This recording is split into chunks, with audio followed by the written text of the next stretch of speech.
Bugün kış menüsünün ilk çeşidi olan portakallı cookie'nin reçetesini hazırlayacağız. 18 yaşına kadar kendi cookie markamı kuruyorum. 38. gün portakalın hem kabuğunu rendeleyeceğim hem de suyunu sıkacağım. Bir tane yapacağım, o yüzden bu kadarı yeter.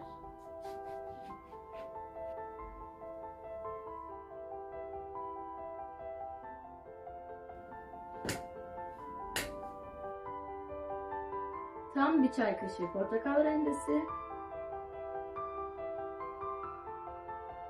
2 çay kaşığı da portakal suyu. Kıvamının bozulmasını korktuğum için portakal suyundan çok fazla eklemek istemiyorum.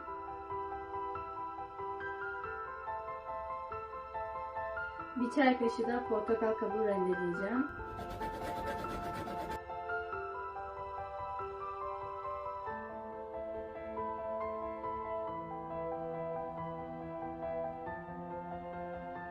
Cookie'nin yarısı elime yapıştı.